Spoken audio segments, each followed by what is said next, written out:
বিশ্বনবী তিনি মানুষের হৃদয়ে আশা জাগান। আমরা মানুষকে ভয় দেখাই, ঠিক কিনা?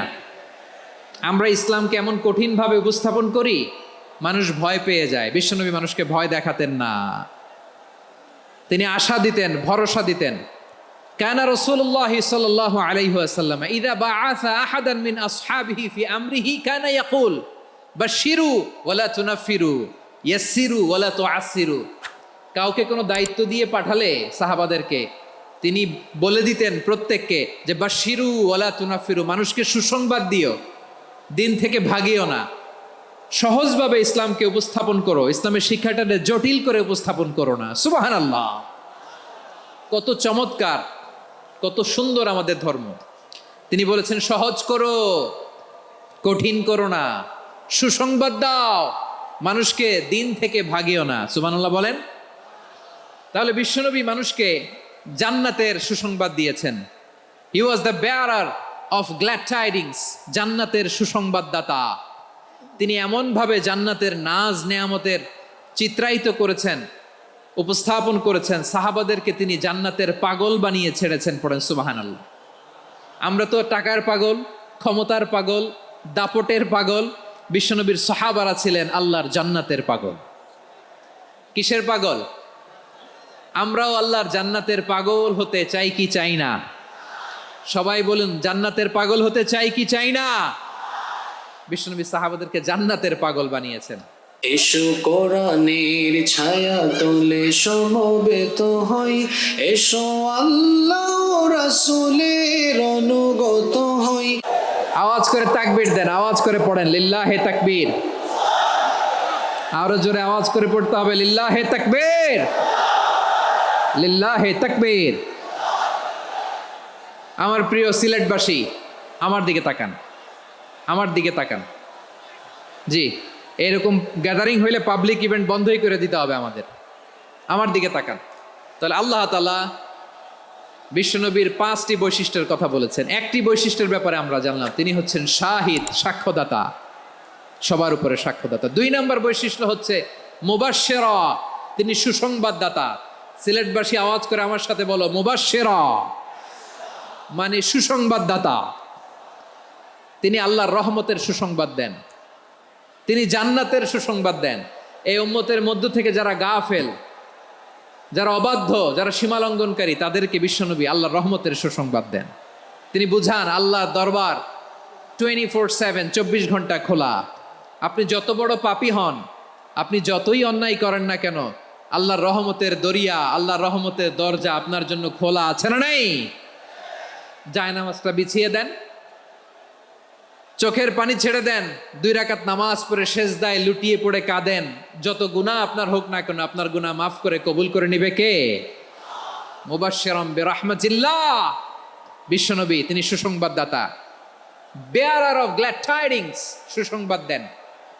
পাপী, অবাধ্য, সীমালঙ্ঘনকারীদেরকে তিনি আল্লাহর রহমতের সুসংবাদ দেন। আল্লাহর রহমত থেকে মুখ ফিরিয়ে নিও না।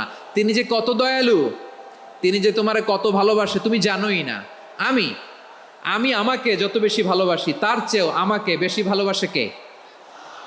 সবাই বলে নাই, বুঝতে পারে নাই বোধহয়। আমি আমাকে যত বেশি ভালোবাসি, তার চেয়েও আমাকে বেশি ভালোবাসে কে?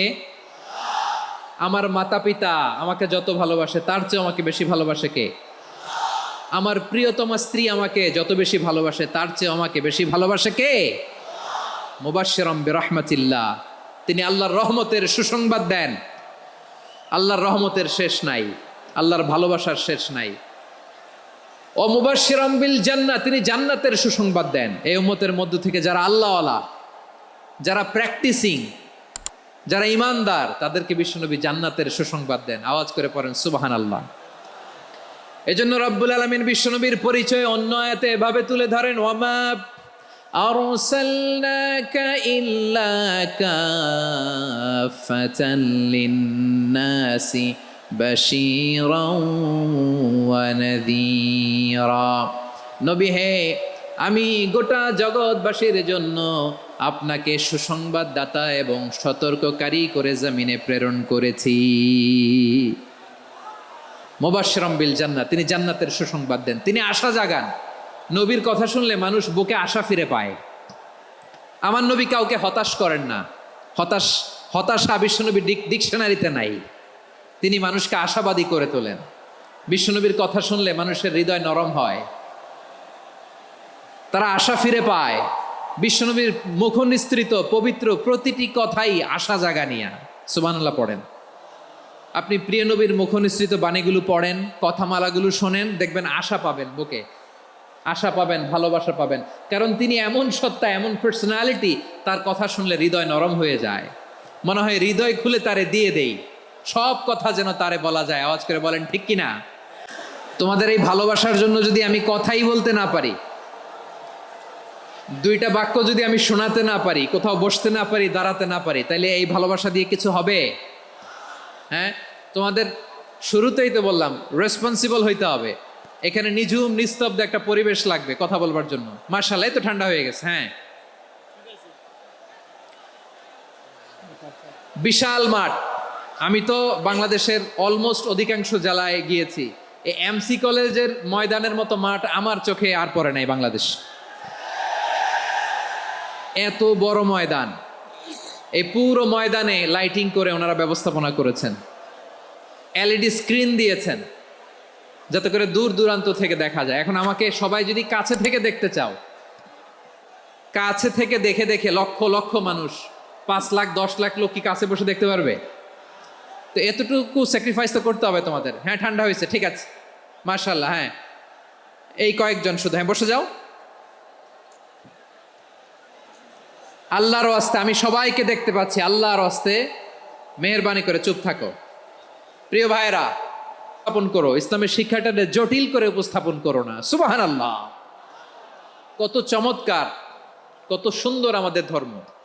তিনি বলেছেন সহজ করো, কঠিন করো না, সুসংবাদ দাও, মানুষকে দিন থেকে ভাগিও না। সুবহানাল্লাহ বলেন। তাহলে বিশ্বনবী মানুষকে জান্নাতের সুসংবাদ দিয়েছেন। He was the bearer of glad tidings, জান্নাতের সুসংবাদদাতা। তিনি এমনভাবে জান্নাতের নাজ নেয়ামতের চিত্রায়িত করেছেন, উপস্থাপন করেছেন, সাহাবাদেরকে তিনি জান্নাতের পাগল বানিয়ে ছেড়েছেন। পড়েন সুবহানাল্লাহ। আমরা তো টাকার পাগল, ক্ষমতার পাগল, দাপটের পাগল। বিশ্বনবীর সাহাবারা ছিলেন আল্লাহর জান্নাতের পাগল। কিসের পাগল?